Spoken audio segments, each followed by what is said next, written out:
네, 여러분 법요집 9페이지 한번 펴시기 바랍니다. 우리 법사님께서 앞으로 천주경을 하시겠지만 오늘은 개경계를 같이 한번 보겠습니다. 매우 높고 심오하고 미묘하신 가르침은 백천만법 지나도록 만나보기 어려우나 저희 이제 보고 듣고 받아신 영의 부처님의 진실한 뜻 분명하게 하라 지다. 원문은 이렇게 됩니다. 무상심심미묘법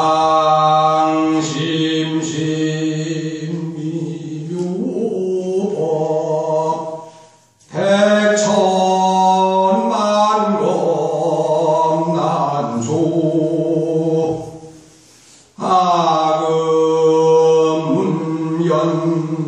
특수지 원해 열애 진실의 이게 지금 원문이고 번역한 것이 아까 먼저 같이 우리가 읽은 겁니다. 매우 높고 심오하고 미묘하신 가르침은 백천만법 지나도록 만나보기 어려워라. 저희 이제 보고 듣고 받아들인 여유보니 부처님의 진실한 뜻 분명하게 알아지다 이렇게 됐는데,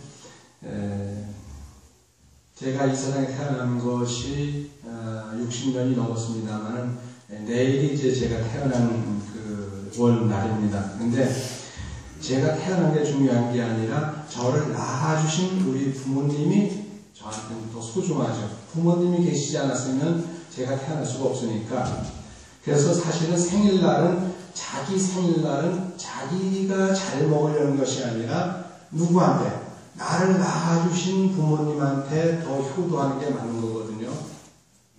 얼마나 고생을 많이 하셨겠어요. 저는 아기를 안 낳아봤지만 아기 낳는 고통은 하도 힘들면 우리가 보통 쓰는 말에 아이고 애 낳기보다 힘드네 그런 말을 씁니다. 얼마나 힘들면 그러겠어요. 이 세상에 정말 모든 어머니들은 그런 쪽에서 참 정말 위대하신 분들입니다. 정말 잘하신 분들입니다.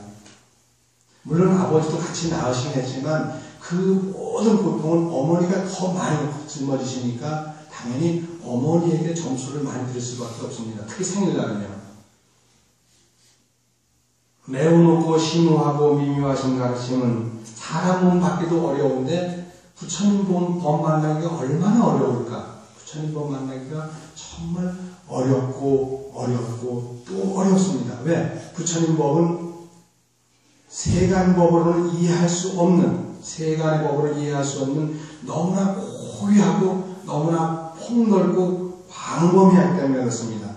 이 말은 무슨 말이냐면 가장 세간적이기 때문에 가장 넓고, 가장 세간적이기 때문에 가장 넓고, 가장 세간적이기 때문에 가장 깊고, 가장 세간적이기 때문에 가장 위대하다는 겁니다. 부처님의 말씀이 아주 높다고 해가지고 정말 우리하고 상관이 없는 법이라면 우리는 부처님 법 믿을 아무 필요가 없습니다. 우리하고 아무 상관없는 법인데, 그런데 부처님 법을 어디를 읽어보더라도 바로 우리의 삶을 이야기하고 있습니다. 부처님 법이 아무리 심오하다고 하더라도 그 안에 들어가 보게 되면 어떻게 살아갈 것인가, 어떻게 함께 서로 파업해갈 것인가, 어떻게 남에게 더 많은 공덕을 쌓을 것인가, 어떻게 자신을 잘 챙겨갈 것인가, 이런 걸 가르치고 있어요. 그게 뭐예요? 바로 사람에 관한 것을 얘기를 하고 있습니다. 아무리 부처님의 가르침이 높고 심오하고 또 미묘하다 하더라도 그것은 결국은 우리 인생의 이야기를 벗어나서는 하나도 없습니다. 그런데 그렇게 엄청난 가르침이 백천만법 지나도록 만나기가 어렵답니다. 왜냐하면 이렇게 소중한 가르침은 없으니까. 제가 이번에도 어제 쓰던 글 가운데도 그건 무슨 말이냐면 일적수 구억충이라는 말이 있습니다. 물 한 방울 속에, 한 방울의 물 속에 자그마치 몇 마리의 벌레가 살고 있냐? 미생물이죠. 몇 마리의 벌레가 살고 있냐? 부처님 말씀에 의하면 9억 마리의 벌레가 살고 있답니다. 9억, 물 한 방울, 큰 물 한 방울 속에. 물 한 방울이 얼마 정도 작아요, 그게. 물 한 방울이 그게 얼마나 작으냐면은 보통 1mm 정도밖에 안 됩니다. 1mm. 그 1mm에서 2, 3, 1mm 조금 넘어가요. 그 지름이 작은데 그 한 방울 물 속에 좀 큰 것도 있죠. 그런데 한 방울 물 속에 얼마나 작은 벌레들이 많으냐면 9억 마리가 되는. 그래서 저는 그 최근까지도 부처님 뻥쟁이야. 부처님 뻥쟁이. 무슨 어떻게 그 조그만 물 한 방울 속에 9억 마리가 살아. 뻥쟁이야. 저는 맨날 부처님 뻥쟁이라고 그랬습니다. 그런데 부처님 뻥쟁이가 아닙니다. 요즘 과학에서 밝혀낸 바에 의하면 물 한 방울 속에 9억 마리가 아니라 더 많은 미생물이 산다는 거죠. 9억 마리가 더 많은 미생물이 산답니다. 미생물이 살지 않는 물은 죽은 물입니다. 미생물이 살지 않는 물은 죽은 물이에요. 그건 우리 정말 그 의미가 없습니다. 우리 세균실, 무균실에 들어가서 우리 살 것 같죠? 우리 무균실에 들어가면 못 삽니다. 우리는 너무 깨끗한 데서는 살 수가 없습니다. 왜? 우리 자신이 무언가를 먹고 살아야 돼. 그 먹고 사는 게 뭘까요?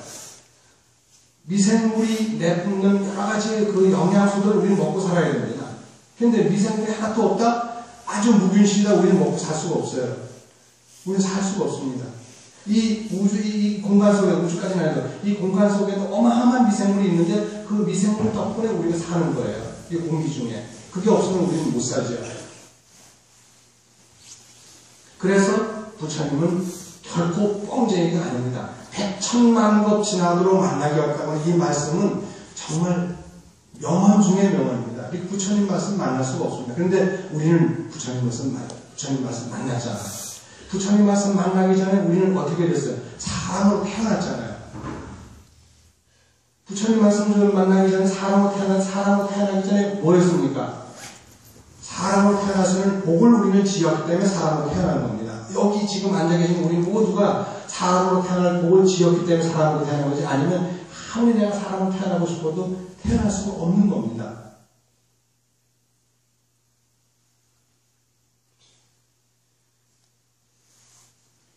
USB 속에 무엇이 담겨 있을까? 요즘은 옛날에 뭐 녹음 테이프 있고 뭐 여기 있으면 요즘은 녹음 테이프라든가 녹화 테이프 안 쓰죠. USB 하나 받으면 그 안에 뭐가 담겨 있을까? 열어보기 전에는 아무도 모릅니다. 열어봐야 됩니다. 우리가 삶을 살아가면서 우리가 이 세상에 태어나기 전에 뭐였을까? 그거는 그 자신은 잘 모릅니다. 물론 어머니 아버지도 모릅니다. 그런데 그런 모든 인연들이 연결돼가지고 나라고 하는 하나의 생명이 태어난 거예요. USB 속에는 아무것도 모르지만 그 안에 집어넣어서 뭔가 담겨있으면 이게 출력되는 것처럼 아무것도 보이지 않지만은 나는 이 세상에 태어났고 여러분도 이 세상에 태어났고 그래서 부처님을 만나게 되고 그래서 우리는 이렇게 오늘 법회를 열게 됩니다. 너무나 소중한 그러한 인연이죠. 그래서 사람을 맡기기 참 어렵답니다. 왜? 이 지구상에만 하더라도 사람 말고도 어마어마한 생명들이 살고 있습니다. 곤충은 어때요? 곤충은 보통 몸통, 머리, 배, 세 개의 그걸 무대에 있죠? 머리와 몸통과 배가 있어요. 거기다가 두 쌍의 날개가 있고, 한 쌍의 더듬이가 있고, 두 쌍의 날개가 있고, 그리고 두 쌍이죠. 두 쌍은 곤충은 두 쌍일 거야, 날개가. 세 쌍의 다리가 있고, 그리고 한 쌍의 더듬이가 있습니다. 그리고 두 쌍의 겹눈이 있고, 세 쌍의 홀눈이 있어요. 홀눈이야 콧눈이죠. 티귿 받침 콧눈이 있습니다. 겹이 아니고 호티라는 뜻이죠. 그렇게 되어 있는데 그 곤충들의 숫자만 하더라도 이 지구상에는 사람의 숫자에 얼마 정도 될까요? 사람의 숫자에 거의 1억 배 이상 많습니다. 사람의 숫자에 1억 배가 뭐야? 1억 배가 훨씬 많죠? 한 1억 5천만 배 정도 많습니다. 전 세계 인구가 지금 65억이라고 한다면 이 곤충들의 숫자는 얼마냐면 1해입니다. 1해. 1해면은 1조가 억 번 정도밖에 1조 곱하기 억이 돼야 되는데 어마어마한 거죠. 1조 곱하기 억이니까.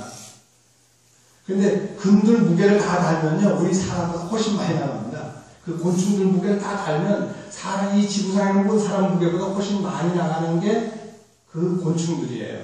모기, 파리, 뭐 이런 거 무게 얼마 안 나갈 거 아니에요. 개미, 벌. 그런데도 이런 걸 무게 전체를 달면 사람보다 훨씬 많이 나간다는 거죠. 1해라고 하면 적어도 자연수 뒤에 동그라미가 20개가 붙어야 1해입니다. 1조 곱하기 1억이 1해니까. 그러니까 어마어마한 그런 숫자가 살고 있는데 이 많은 생명 중에서 우리가 그들이 곤충의 몸으로 태어나지 않은 것도 다행이지만 어디 곤충뿐이겠어요? 소, 닭, 돼지, 염소, 올해가 이제 양이지만 양, 뭐 이런 많은 그런 가축들이 있지만 그 가축들 몸 안 받고 사람 몸 태어난 게 얼마나 다행입니까? 정말 다행이죠. 그래서 백천만급 지나도록 우리를 만나보기 어렵습니다. 또 이거 그 다음 주 재밌습니다. 저희 이제 보고 듣고 받아지내는데 우리가 먼저 봅니까? 먼저 보기도 하지만 듣기를 먼저 하기도 합니다. 그래서 아금 문견입니다. 들을 문자가 앞에 오고 볼 견자가 뒤에 오는데 우리가 보통 얘기할 땐 색수상해식 하듯이 안이 비서심이 하듯이 눈이 앞에 오고요. 보는 게 앞에 옵니다. 그래서 제가 번역할 때는 보고 듣는다고 하는데 정확하게 얘기하면 문견이기 때문에 듣고 보니 이렇게 됩니다. 저희 이제 듣고 보고 받아지네요. 이렇게 되는데 보고 듣고라고 되어 있죠. 그런데 제대로 번역하려면 듣고 보고가 맞습니다. 우리 집 마당에도 지금 오늘 모신 차를 제가 보니까 하이브리드 차량이죠. 하이브리드 차량. 소나타 이런 데서 나온 하이브리드 차량 참 좋잖아요. 근데 특히 하이브리드 차량이 좋은 게 뭐냐면 정숙성입니다. 아주 조용하잖아요. 엔진이 그냥 일반 엔진보다 좋습니다. 일반 디젤이나 가솔린이나 가스보다 훨씬 더 좋습니다. 좋은데도 좋은 때는 익숙한 거예요. 소리가 안 나요. 거의 안 납니다. 그러다 보니까 이렇게 차를 몰고 가는데 앞에 걸어가는 사람이 못 들어요. 하도 조용하니까. 못 듣습니다. 듣고 나서 피하는 경우가 있습니다. 듣고 나서 피하는 경우는 보통 듣고 소리를 뺑뺑 들으니까 나가니까 길을 피하는데 이건 하도 조용하다 보니까 사람이 그냥 앞에 걸어가도 계속 그냥 걸어가는 뒤에 차 오는 줄 몰라. 너무 조용하니까. 그런데 하이브리드 차량이 아니고 일반 차량 같으면 엔진 소리가 나잖아. 그러니까 그걸 피하는 거예요. 옛날에는 아날로그 시대에는 보는 것이 먼저였는데 디지털 시대가 되면서부터는 뭐냐? 듣는 것이 우선이 되어버립니다. 듣는다고 하는 것은 시간의 예술입니다. 듣는다는 것은 시간의 예술입니다. 보는 것은 공간의 예술이에요.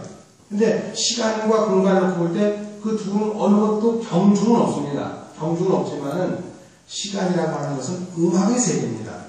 음악이라고 하는 건 여러분 1시간짜리 이렇게 음악관에 가서 음악을 들어요.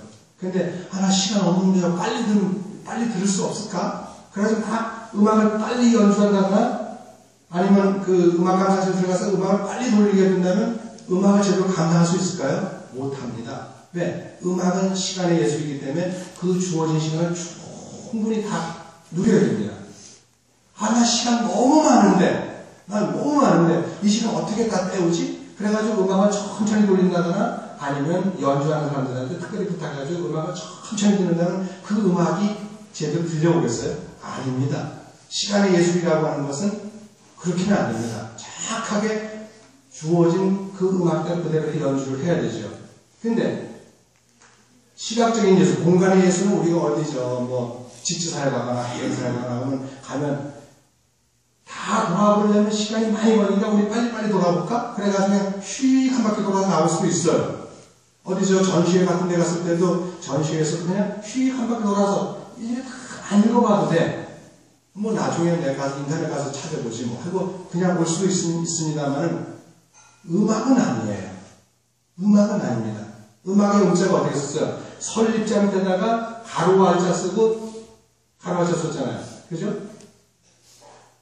가로와 알자는 가라사대라는 말을 우리가 공자 가라사대 하듯이 왈 뜻이 왈은 말씀이라는 뜻이죠. 언어를 입체적으로 이렇게 해놓은 게 소리입니다. 언어가 입체적으로 조명되는 거예요. 그런데 그 음악이라고 하는 것을 우리가 시간 없는데 빨리 더 들어야지. 나 시간 너무 많은데 천천히 들어야지 해서 되는 것이 아니라 그건 주어진 시간만큼 정확하게 들어야 되는 거죠.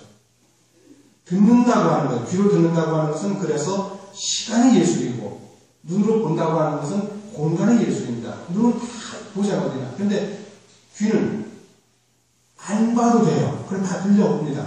안 봐. 눈 감고 있어도 들려와. 그런데 눈은, 시각의 예술은 눈을 떠야만 됩니다. 그래서 듣는 것이 우선이고 그 다음에 말하는 거예요. 보는 거예요. 그래서 여시아문이라고 모든 경우에 여시아문이라고 나와 있는 것도 뭐냐? 나는 이렇게 들었다라고 생각해서 거기서부터 나갑니다. 나는 부처님 이렇게 법문하시는 날 봤어. 봤는데 무슨 법문했는데? 입을 통해서 얘기가 된다면 앉아있는 사람은 듣겠죠. 입을 통해서 얘기가 되니까 들을 거 아닙니까? 그래서 듣는다고 하는 것은 아주 소중합니다. 듣는다고 하는 것은.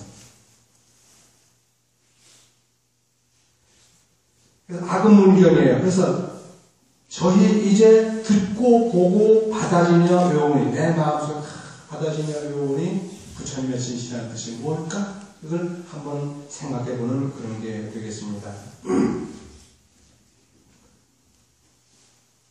이제 양력으로는 우리가 보통은 이제 정월이라는 말을 쓰지 않습니다. 양력은 그냥 1월 그럽니다. 그런데 음력으로는 10월을 상달이라고 그러고 11월을 동짓달이라고 그러고 그리고 12월은 섣달이라고 합니다. 세 개가 달자가 들어가는데 새해 음력으로입니다. 새해 첫 달을 갖다가 정월이라고 합니다. 지금 요즘은 이제 음력을 안 쓰니까 다 1월, 2월, 3월, 4월, 11월, 12월 이렇게 쓰지만은 음력으로 쓸 때는 정월 2, 3, 4, 5, 6, 7, 8, 9, 10, 6월이라고 6월이라고 그러죠. 경상도 가면 6월 그럽니다만은 그 6월이지, 우리 발음 6월이죠. 10월도 10월 안 하고 10월 그럽니다. 10월 안 하고. 그건 10월 같은 경우는 왜 그러냐면 우리나라 사람들에게는 10이라고 하는 비읍 받침이 들어가게 되면 조금 좀 그러니까 그래서 십자를 갖다가 시로 발음을 합니다. 시방세계에도 십자도 여십자 써놓고 발음을 시로 발음합니다. 십방세계 이렇게 안 합니다. 그럼 발음이 비읍 받침 들어가면 조금 약간 우리가 생각하기에 약간 상스럽다고 느끼잖아요. 그러니까 그걸 받침을 떼어버리고 시방세계 10월 그렇게 합니다. 그리고 11월, 12월 그런데 음력은 아닙니다. 상달, 동짓달, 섣달, 정월. 정월이 뭐죠? 정월은 그대로 바른 달입니다. 바를 정자, 달호자리가 바른 달이에요. 바른 달. 그 바른 달이라고 하는 것은 제가 엊그저께도 제가 이렇게 카톡이나 페이스북에도 올렸습니다만 정자, 바를 정자라고 하는 것은 하나 일자니까 그친 지자 썼어요. 하나 일자인데 그친 지자 썼습니다. 그러니까 하나에서 멈추는 거예요. 그 하나가 뭘까요? 바로 내 마음의 세계고 내 행동의 세계고 내 언어의 세계입니다. 바로 나의 신구의 삼업의 세계를 떠나서 다른 것을 찾을 수는 없다는 겁니다. 나의 신구의 삼업에 멈추어서 내 하나를 잘 컨트롤하는 것, 즉 멈춘다고 하는 것은 컨트롤의 의미입니다. 자동차라고 하는 것은 달리기만 하는 것이 아니라 뭐가 필요하죠? 스탑도 필요합니다. 설 줄 알고 멈출 줄 알아야 됩니다. 무조건 달려가면 어떻게 해요? 큰일 나죠. 그런데 브레이크 기능이 있어가지고 스탑을 시킵니다. 그것처럼 바를 정자라고 하는 것은 하나에서 그친다는 뜻인데 그 하나가 뭐냐면 나 자신에게서 내 마음에게서 내 행동에서 내 언어의 세계를 내가 스스로 잘 컨트롤해 가는 것을 갖다가 멈추지자 써가지고 하나를 멈추지 하게 되면 바를 정자가 되는 거죠. 그래서 내 자신을 처음부터 잘 길들여 나가는 그 달이 바로 정월이기 때문에 바른 달이라고 제가 번역을 했습니다. 바른 달입니다. 그러니까 이 바른 달에 얼마 안 있으면 이제 또 기도가 시작이 되죠. 그게 무슨 기도냐면 정초기도라고 합니다. 정초. 음력으로 정월을 정월이라고 하지 사실 1월은 정월이 아닌데 그냥 제가 그래도 보통 이렇게 뭐 요즘 음력 하도 안 쓰니까 제가 그냥 그렇게 합니다만 정초기도는 음력에 들어서 하죠. 음력에 들어서 하는데 초자가 무슨 초자냐면 청초자입니다. 청초자 혹시 아시는 분 계세요? 여기 칠판에도 써드릴 수는 없는데 옷의변에다가 칼도자를 씁니다. 옷의변에 칼도자. 옷의변에 칼도자입니다. 옷이라고 하는 것을 처음에 디자인을 합니다. 이렇게 그 옷 디자인을 하면 이렇게 막 그림을 그리고 뭐 분필도 그리고 뭐 이렇게 해요.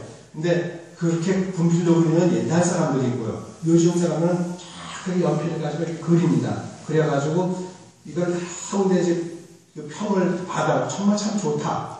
그래 요즘 시뮬레이션을 가지고서 옷이 완성된 제품을 갖다가 시뮬레이션을 보여줍니다.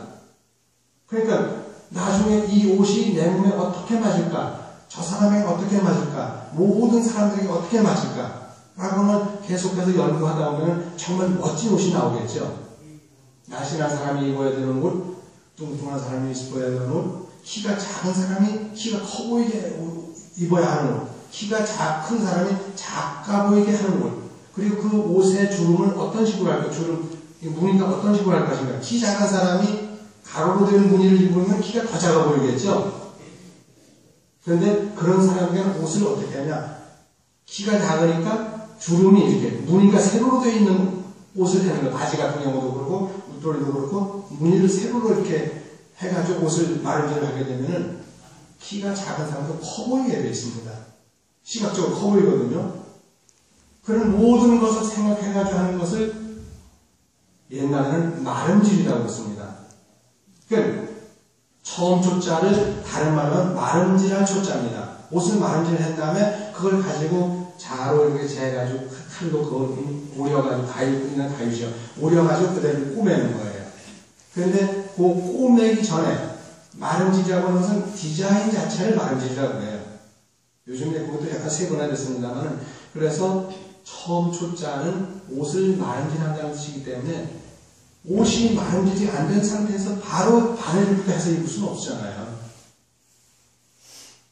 요즘은 시집갈 때 음식, 옷 이런 거를 안 배워도 요즘 시집을 갑니다. 근데 옛날 분들은 시집 가기 전에 신부 수업으로다가 바느질을 해야 되고 길상도 해야 되면 바느질도 해야 되는 거예요. 그리고 차도 우려낼 줄 알아야 되고 그리고 대인 접대를 해야 되니까 그 다음에 음식도 잘 만들어야 돼요. 이런 게 다 돼야만 시집갈 자격이 있네라고 했는데 요즘은 그런 거 필요가 없죠. 왜냐면 뭐 그런 게 안 하더라도 얼마나 가서 잘 살 수 있으니까. 그런데 그래서 옛날 사람들은 항상 시집을 가기 전에 처음에 뭘부터 했냐? 옷 마름질부터 배운 거예요. 그것처럼 옷을 마름질한다고 하는 건 처음이라는 뜻이고 처음이라고 하는 것을 갖다 뭘 가지고 표현할까 하다 보니까 마름질할 자가 있는 좋을 것 같아 그래가지고 처음 초자를 마름질 초자를 갖다가 붙인 거예요. 정초. 다른 날에 첫 번째 하는 기도가 정초기도죠. 여러분들 뭐 우리 전에 나오시는 분들도 있지만 다른 전에 혹시 나가시는 분들도 정초기도는 다 합니다. 왜? 그것이 한 해의 모든 기도를 시작하는 거기 때문에. 그래서 올해는 미리 얘기해야지. 여러분들 정초기도 많이 해주시기 바랍니다. 부처님은 이렇게 해서 정말 우리에게는 너무너무 소중한 분인데 그 전에도 제가 용서라고 하는 것을 한 해의 화두로 다 삼으셨는데 올해도 저는 여러분들과 함께 용서라고 하는 걸 한번 화두로 한번 삼았으면 싶습니다. 얼굴 용자는 자세히 보세요. 용서할 때 용자가 얼굴 용자거든요. 근데 얼굴 용자는 간머리 밑에다가 골짜기 복자를 썼거든요. 그러면 간머리는 뭐냐? 우리 뚜껑이에요. 이거 머리 뚜껑이에요. 머리카락. 민간머리 같으면 머리카락이 없는데 저는 민간머리 되겠죠. 머리카락이 없는데 여러분들은 간머리가 위에 점이 하나 있는 간머리예요. 여러분들은 그렇습니다. 원래 간머리는 우주를 뜻하는 것이긴 합니다. 집을 뜻하고 우주를 뜻하는 건 간머리가 되는 건 다 집과 관련되어 있습니다. 이 주택과 관련되어 있습니다. 간머리가 있는 왜? 간머리는 막 집을 얘기하니까. 그런데 얼굴 용자에서는 바로 우리의 정수를 얘기하죠. 머리카락이나 정수인데, 그 밑에 골곡자를 보게 되면 8팔자 2개가 이렇게 있어요. 위에 8팔자는 눈썹입니다. 그리고 아래 8팔자는 약간 긴 거는 눈이죠. 눈이 쉽게 올라가지 않고 이렇게 밑으로 이렇게 떨어졌어요. 옛날 그 삼국지에는 유현덕의 눈이 이렇게 눈꼬리가 아래로 내려왔답니다. 아주 그거는 선량한 사람이랍니다. 전 눈꼬리 안 올라갔죠. 선량한 사람은 눈꼬리가 내려간다는데, 선량한 것이 아니라 아주 무서운 사람은 눈꼬리가 이렇게 끝이 올라간답니다. 그런데 그 밑에 입구자는 바로 사람 입이지요. 그러니까 얼굴 용자 자세히 보게 되면 사람의 얼굴을 표현한 거예요. 그런데 노자도덕경을 보게 되면, 노자도덕경은 곡신이라고 해가지고 여성을 곡신에 잡혀 있습니다. 골짜기 곡자, 귀신 진짜서 곡신인데, 여자는 골짜기라는 뜻이죠. 네, 골짜기는 모든 걸 품을 수 있습니다. 해도 품을 수 있고, 달빛도 품을 수 있고, 수많은 별들도 품을 수 있고, 거기에는 수많은 냇물이, 빗물이 다 흐릅니다. 보랑으로 흐릅니다. 능선으로는 물이 흐르지 않습니다. 능선으로는. 그러니까 능선도사로 나오셨네. 능선으로는 물이 흐르지 않습니다. 그것처럼 모든 골짜기는 다 품을 수 있습니다. 바람도 품을 수 있고, 모든 걸 품을 수 있어요. 그래서 여성은 모두를 품을 수 있는 그런 사람이라고 얘기를 하죠. 그래서 여성에게 강조되었던 것이, 남자들은 여성들에게서 관용을 늘 생각했어요. 그러니까 어머니의 관용이 바로 그겁니다. 어머니는 자식을 위해서, 여기 다 어머니들이, 어머니는 자식을 위해서 모든 걸 다 끌어안을 수 있는 그러한 관용을 가지고 있습니다. 마음에 안 드는 남편한테는 가끔씩은 한마디 하기도 하지만, 자식을 위해서 모든 어머니들은 다 용서를 다 해요. 그만큼 이 세상에 여성은 어머니가 대표가 됩니다. 그래서 용서할 용자는 그 속에 얼굴의 의미도 있지만 여성의 의미가 들어있습니다. 서자는 어떻게 뜻일까요? 계집여변에다가 입구자 썼죠? 같은 여자입니다. 계집여라고 하는 것은 여자도 되지만 무슨 뜻이죠? 너여자가 됩니다. 삼수변에 들어가면 너여, 내가 아니고 너란 뜻이죠. 너의 대화에 나도 함께 동참할게. 네가 하는 말 내가 귀 기울여 함께 참여할게. 그게 같은 여자입니다. 너의 하는 말, 너 여자와 입구자를 보태면 같은 여자가 되는데, 너의 하는 말에 내가 같이 동참해 줄게. 그 마음이, 함께 동참하고 하는 마음이 서입니다. 용사 서자 서거든요. 그러니까 우리는 이렇게 얘가 한문, 아이고, 왜 고리타분한 한문을 왜? 라고 하지만 그 고리타분한 한문 속에 바로 우리의 삶의 이야기가 들어있습니다.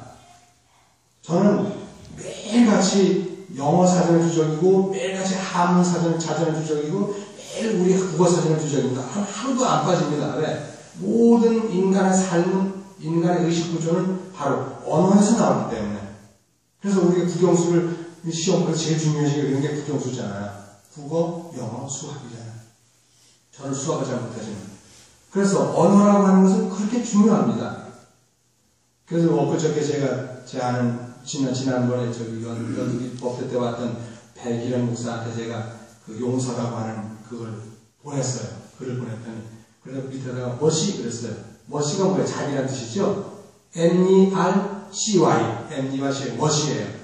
네? 자, 우리 용서라고 하는 말은 머시라고도 된다 했더니, 그거 참 좋은 말이네. 이제 그래가지고 자기가 이제 큰 형님은, 동공스님은 큰 형님, 자기는 둘째, 그리고 밑에 동생 하나 더 두는데 그 이제 전라도 사람의 동상, 내가 동상 하나 두는데 그 동상 이름이 머시라는 거예요. 그래서 이제 우리는 삼형제가 돼가지고 이제 앞으로 열심히 우리 인간 삶의 세계를 헤쳐나가자 그런 얘기를 답글을 써서 보냈더라고요. 머시는 그대로 멋있다라고 하는 뜻으로 우리가 볼 수 있습니다. 멋있다. 뭐에다가 치욕같이 는 멋있잖아. 멋이에요. 맞죠? 우리나라에 없는 성씨 멋이. 우리 올 금년 1년은 정말 멋있는 그런 해, 관용을 갖고 베푸는 해, 그리고 모두가 다 행복하고 사랑하는 그런 해, 그런 해가 되기를 진심으로 빌고요. 그리고 이제 2015년 을미년에는 해묘니 돼지, 토끼, 양띠가 삼재가 됐다는데 저는 그걸 믿지는 않습니다만, 그래도 믿지는 않지만은 그래도 좋은 게 좋다고. 요즘 화재가 얼마나 많이 나는데, 어제도 화재 사건 많이 나는데 정말 우리 정말 조심하고 또 조심해야 됩니다. 우리의 마음의 세계를 늘 테이크케어해야 됩니다. 어디 갈 때 다른 사람한테 헤어질 때 테이크케어라고 그런 인사말이 아니라 내 자신을 테이크케어를 해야 됩니다. 정말 늘 자신을 케어하지 않으면 안 됩니다. 헤어지는 사람한테 안녕히 가세요, 안녕히 계시오라고 하는 것이 아니라 헤어지면서 나 자신에게도 안녕이라는 말을 쓸 줄 알아야 됩니다. 그래서 우리가 올해는 정말 나 자신을 돌아보는 그런 한 해로 만들었으면 그런 싶은 생각이고요. 이제 오늘 얘기는 여기서 마치는 걸로 하고요. 바로 이어서 우리가 이제 자리를 다시 이렇게 앉아가지고 운영위원회를 한번 이렇게 오늘 정식으로 좀 발족시켰으면 싶습니다. 요거는 제가 법문이 아니기 때문에 이 자리에서 말씀을 안 드리고, 제가 우선 임시의장으로 제가 하고, 그리고 회장이 선출되면 회장에게 의사봉을 전달하겠습니다. 그럼 그분이 이제 나머지 이렇게 운영위원회를 이렇게 하나가는 걸 하는데, 일단 자리를 먼저 앉겠습니다. 이게 빙 둘러 앉으시면 좋을 것 같은데, 그렇게 하면 되겠죠?